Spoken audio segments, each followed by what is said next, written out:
What's up, y'all? So it's been a minute since I've talked to my UGC creators. I want to tell y'all that I have been looking at your messages and I'm going to be responding to all of them. It seems as though I have been getting to a place that's been more difficult to work with brands lately, and it's really kind of sad. I'm going to sit down, do my makeup, and show you guys what I've been dealing with these brands, and honestly just like trying to answer some of y'all questions as well. So hold on.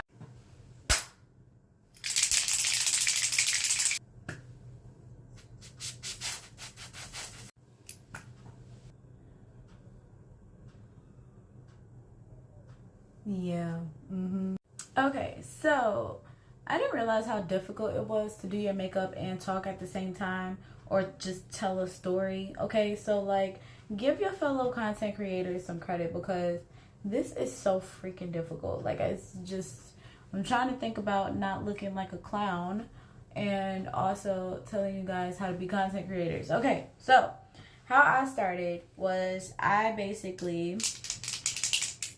started on Instagram, and that was because I was looking on TikTok, and when I was looking at the videos that were posted on TikTok, I actually seen how the content creators showed me a lot of apps to get on.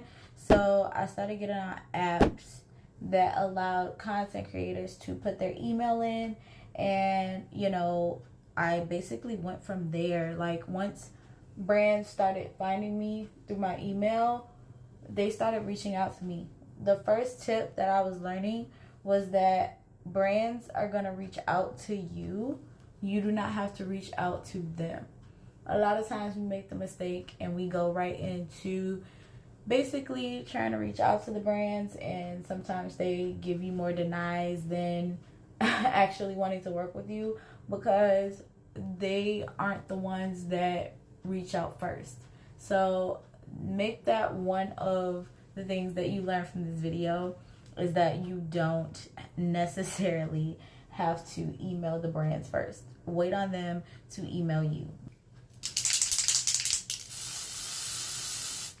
Make sure that you're consistent. Brands will reach out to you just because you are being consistent.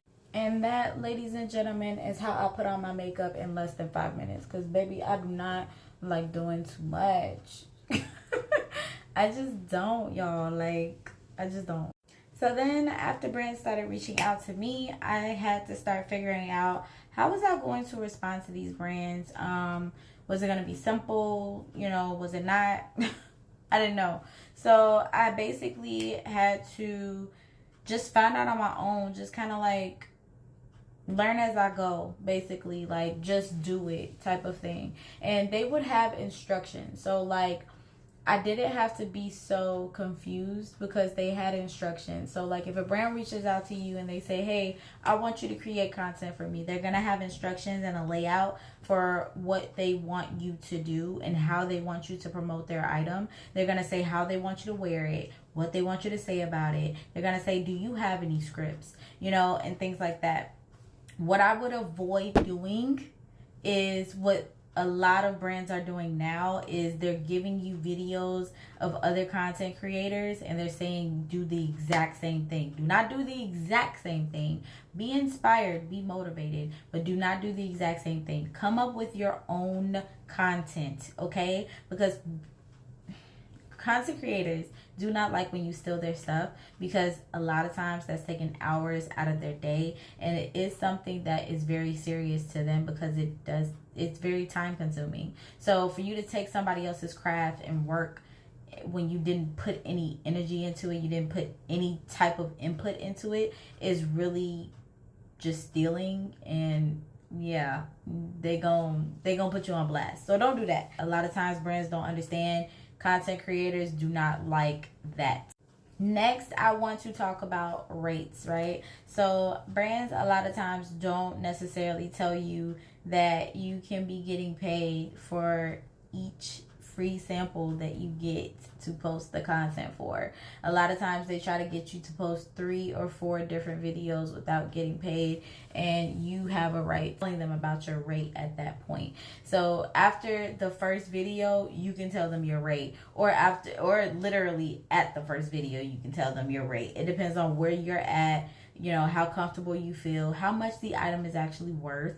And then you can decide, hey, like, you know, I actually have a rate of set amount to post content in exchange for, you know, a free item. So that's basically what you can do. You have a right to do that. Do not feel bad about asking them for your rate, or telling them about your rate, not asking them, telling them about your rate, and getting paid from it, because they have a set, I had an eyelash on my lip. They have a set budget. So basically, if you go to brands and they are sponsored, which is what Amazon does, and I'll get into that next.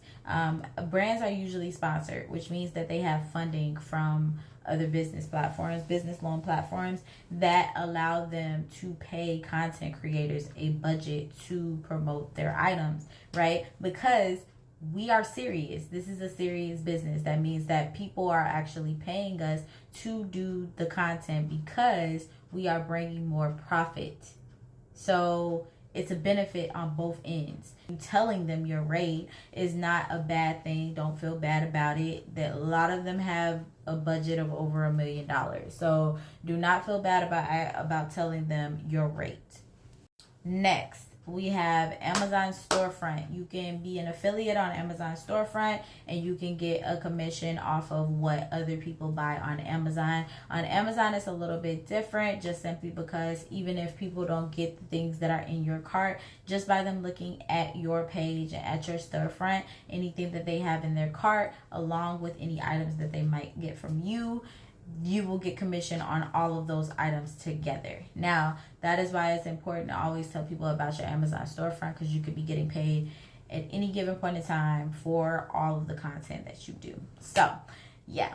Definitely make sure that you do that. You can also post videos on Amazon storefront as well. I don't know if I got into this, but like, yeah, so like that was really it for me, y'all. Like, I started doing my content from, you know, downloading apps, putting my email on the apps, signing up for different programs that they have for content creators. And that's what brands typically use to find content creators. And then they just start emailing you. That's why sometimes you get emails in bulk, or sometimes you get emails alone, because they know your email, because you're putting it everywhere. I mean, like everywhere. Like, there's so many different freaking apps. There's so many different platforms you can put your email on, and also put it in your bio. I tell y'all that all the time. Put your email in your bio. Hopefully that helps you guys. I'm gonna get into another video about ignorant brands and frustrating brands, because when you guys ask me how to communicate with brands, that's literally what popped up in my head. Every single scenario that you have to talk to with the brand about, it is very difficult sometimes, and at times I be having to take, you know, some days off, because it just takes a lot out of you trying to figure out how to communicate with them professionally and not cursing them out, because I'm trying to get right with Jesus, okay? But I will talk to y'all later, and of course, keep up with me for more. Bye, y'all.